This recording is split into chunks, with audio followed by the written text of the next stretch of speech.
So hello everyone, ये हमारे channel की सेकंड वीडियो है। इस वीडियो के पॉइंट ऑफ व्यू से मैं ये बोलना चाहता हूँ कि देखो, कई बार ही ऐसे होता है जब हम ट्रेड करते हैं तो बहुत अच्छे सेटअप्स मिलते हैं जिन पे हमारा रिस्क टू रिवॉर्ड बहुत अच्छा बैठता है।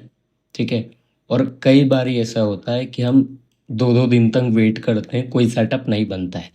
देखो, एज जो मैं ट्रेड करता हूँ, मैं डायरेक्शनल देखता हूँ कि एक प्रॉपर मूव पकड़ सकूँ मैं, ना कि मैं क्विक स्कैल्प के लिए जाता हूँ। मैं ये नहीं बोल रहा हूँ कि स्कैल्प बुरा है, बट मैं कभी भी स्कैल्पिंग नहीं करता हूँ। मेरा हमेशा टाइम फ्रेम 15-30 to 1 आवर, ये टाइम फ्रेम मेरा रहता है और इसी पे ही मैं कोशिश करता हूँ कि मैं अच्छे रिस्क टू रिवॉर्ड पकड़ कर चलूँ।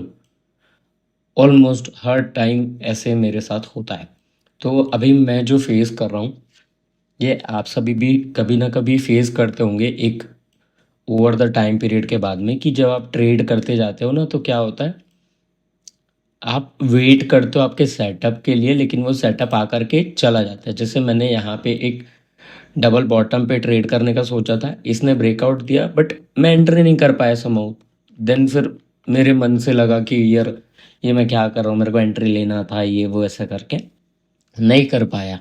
तो ऐसे थोड़ा सा रिग्रेट लगता है कि यार, इस ट्रेड को अगर मैं कर लेता तो एक अच्छा रिस्क टू रिवॉर्ड मिलता, एक कुछ पैसे बनते, ऐसे दिमाग में आता है। बट ये सारी चीज़ें दिमाग से निकाल दो। सबसे पहली बात, हमेशा ये ध्यान रखो कि आपको अपने प्रोसेस पे फोकस रखना है। ठीक है, मतलब अपने जो प्रोसेस है उस पे भरोसा रखना है आपको, कि आप जो भी कर रहे हो वो बहुत अच्छा कर रहे हो। जैसे आज के दिन का मैं बताता हूँ, आज हमारा डे है 15 जुलाई।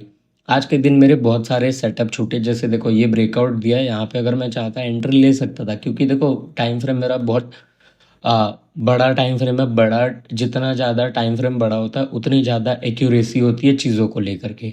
ठीक है, तो उस चीज़ को समझो।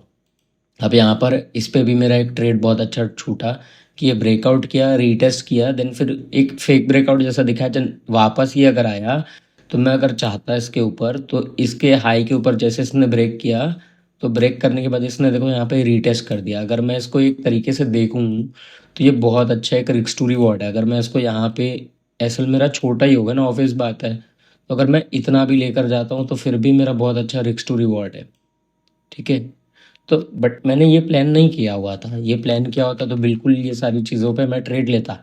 बट मेरा ऐसा है ना कि मेरे को प्रॉपर, जैसे एक ही मेरा ट्रेड छूटा जिसका मुझे थोड़ा सा अफसोस हुआ, क्योंकि इस पे प्रॉपर रिट्रेसमेंट मिला हुआ था। ये देखो, इसने ब्रेकआउट, यहाँ पे फेक ब्रेकआउट क्रिएट किया इसने। सबसे पहले यहाँ पे देखो, एक फेक ब्रेकआउट क्रिएट किया, देन फिर ये वापस नीचे आया, ऊपर गया, देन फिर ये वापस रीटेस्ट किया।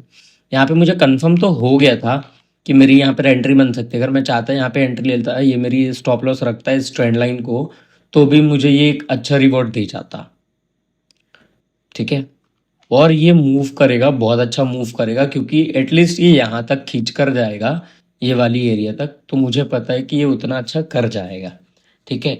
और दूसरी चीज़ क्या, एक इस पे एयूडी पे बहुत अच्छी मेरी सेटअप बनी थी, एयूडी यूएसटीटी पे, जिस पे क्या होता, फिबोनाची के गोल्डन जोन पे आके इसका ब्रेकआउट होना था। मे बी ये 0.50 से पलट जाता, बट वहाँ से पलटा, ये ऊपर गए, यहाँ पर भी मेरी एंट्री नहीं हुई। देन जब ये वापस ऐसे फॉल किया, तो इस पे तो मेरी कोई भी प्लानिंग नहीं थी। और एक बिटकॉइन पे मेरा ट्रेड अभी मैंने सोचा है कि मैं इस पर करूँगा। क्यों, जब ये इसके ऊपर कुछ अच्छा सा दिखा दे या फिर समवेयर अराउंड इस लेवल पे आ जाएगा, तो फिर मैं प्लान करूँगा कि चलो हाँ, अभी ये मूव करेगा। तो वैसे कुछ सोचा है मैंने। जीबीपी यूएसडी को लास्ट टाइम मैंने, जो हमारे प्रीवियस वीडियो थी उस पे मैंने एनालिसिस किया था और उस पे ट्रेड भी लिया हुआ था। तो अगर आपने उस वीडियो को देखा है और नहीं देखा तो जाकर देखना। उस वीडियो पे देखो, मैंने लिखा था कि जीबीपी यूएसडी गिरेगा, और देखो कितना गिर गया। अगर as a risk to reward की मैं बात करूँ तो ये कितने पिप्स हो जाएंगे समहाउ।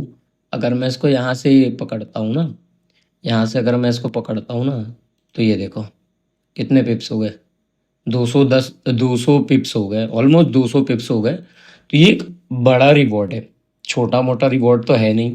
ठीक है। और जो मैंने यहाँ पर पकड़ा था वो भी बहुत सही रिवॉर्ड था। जैसे मैंने यहाँ पर 40-50 पिप्स के आसपास था ये कुछ, ये देखो।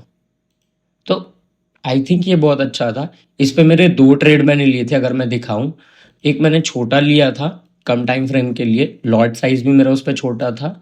ये देखो, एक एक जो यहाँ पर मेरा निकल के गया, और एक जो ये है ऐसे करके एक बड़ा वाला, एक तो ये छोटा वाला है, एक ये सेकेंडरी ऑप्शन ये वाला है, इस पे मेरे टारगेट मिले मेरे को। ठीक है, तो 2 ट्रेड लिए थे, इस पे बहुत छोटा एसएल था क्योंकि मेरे को इसको टेस्ट करना था कि ये हो रहा है नहीं हो रहा है। देन फिर इसने रीटेस्ट किया, देन फिर हमको कंफर्म हो गया यहाँ से। एक ऑलरेडी ये बड़ा वाला ट्रेड तो चालू ही था हमारा। ठीक है, तो उस तरीके से हमने इसको प्लान किया हुआ था।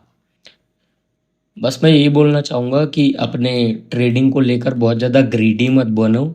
एक चीज़ आप हमेशा ध्यान रखो कि मटका बूंद बूंद से बढ़ता है, वो कभी भी ऐसे नहीं होता है कि आप नल चालू किए और वो भर गया। ट्रेडिंग ऐसा है कि यहाँ पे आपको डेली अपना देना पड़ेगा। डेली देने का मतलब ये नहीं कि आप डेली ट्रेड करो और लूज करते जाओ या लॉस करते जाओ।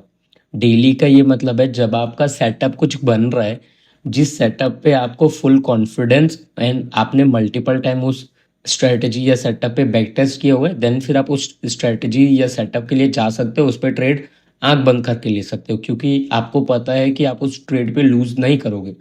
तो उस चीज़ का बस ध्यान आपको रखना है। ठीक है, मैं उम्मीद करता हूँ आपको ये वीडियो पसंद आई है। पसंद आई है तो आपको पता है आपको क्या करना है। ठीक है, बाकी ऐसे ही इन्फॉर्मेशन वाली वीडियोस मिलती रहेगी इन फ्यूचर में, और अच्छे अच्छे कंटेंट आते रहेंगे। तो stay tune for the more update. ठीक है।